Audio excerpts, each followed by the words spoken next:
दोस्तों, आज के दौर में जब हम किसी फिल्म का प्रीमियर देखते हैं तो अक्सर फॉर्मेलिटी और दिखावा होता है। ये दुनिया, ये महफिल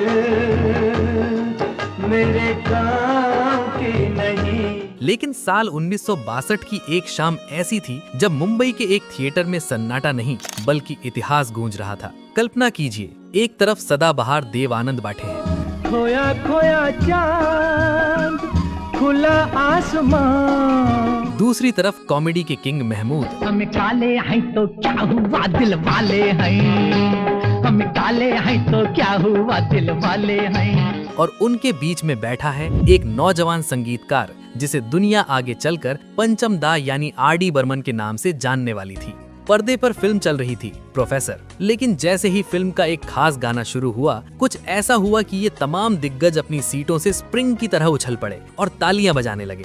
आज हम आपको सुनाएंगे उसी मशहूर गाने का वो अनसुना किस्सा जिसे खुद शम्मी कपूर अपनी फिल्म से निकलवाना चाहते थे। आखिर क्यों शम्मी जी इस गाने से नाराज थे और रफी साहब की वो कौन सी तान थी जिसने महफिल लूट ली। चलिए वक्त के पहिए को पीछे घुमाते हैं। ये वो दौर था जब शम्मी कपूर यामू स्टार बन चुके थे।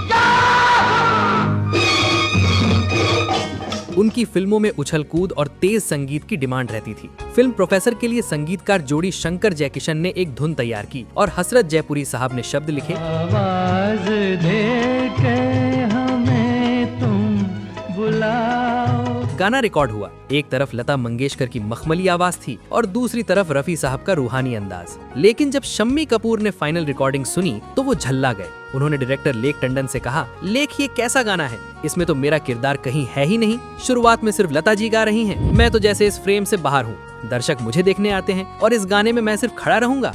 शम्मी कपूर अपनी बात पर अड़ गए। उन्हें लगा कि एक मेल सुपरस्टार के लिए गाने की शुरुआत फीमेल वॉइस से होना उनके स्टारडम के खिलाफ है। मामला इतना बढ़ गया कि फिल्म की शूटिंग रुकने की नौबत आ गई। जब बात हाथ से निकलने लगी तो मामला पहुंचा R K. Studio, showman Raj Kapoor के पास। राज साहब ने गाना सुना और शम्मी के चेहरे की शिकन देखी।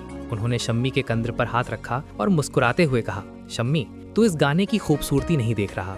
ये गाना सिर्फ सुरों का मेल नहीं है, ये एक एहसास है। तू लेक टंडन और शंकर जयकिशन पर भरोसा कर। ये गाना तुझे वो ऊंचाई देगा जो तेरे याहू वाले गानों ने भी नहीं दी होगी। राज कपूर की पारखी नजर ने वो देख लिया था जो शम्मी नहीं देख पा रहे थे।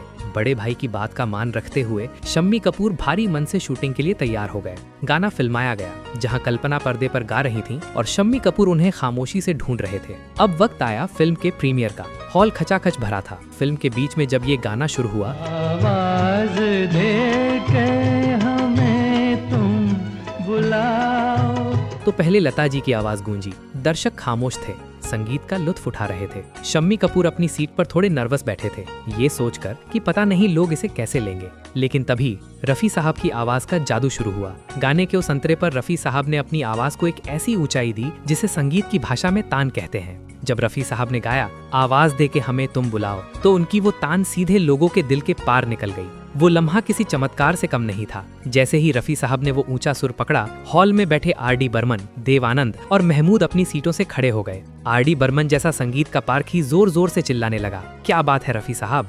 पूरा हॉल तालियों की गड़गड़ाहट से गूंज उठा। शम्मी कपूर ने पीछे मुड़कर देखा तो पूरी इंडस्ट्री उस गाने को स्टैंडिंग ओवेशन दे रही थी। शम्मी कपूर की आंखों में उस दिन खुशी के आंसू थे। उन्हें समझ आ गया कि राज कपूर सही थे। रफी साहब की उस एक तान ने शम्मी कपूर के अभिनय में वो 4 चांद लगा दिए थे जो कोई भी डांस स्टेप नहीं लगा सकता था। आज भी जब हम ये गाना सुनते हैं तो रफी साहब की वो आवाज हमें उसी 1962 के सिनेमा हॉल में ले जाती है। तो दोस्तों, ये था रफी साहब की महानता का एक छोटा सा हिस्सा। क्या आपको भी लगता है कि रफी साहब जैसा फनकार फिर कभी पैदा होगा? और आपको उनका सबसे पसंदीदा गाना कौन सा लगता है? कमेंट्स में हमें जरूर बताएं। अगर ये किस्सा पसंद आया हो तो वीडियो को लाइक और चैनल को अभी सब्सक्राइब करें। मिलते हैं अगले दिलचस्प किस्से के साथ।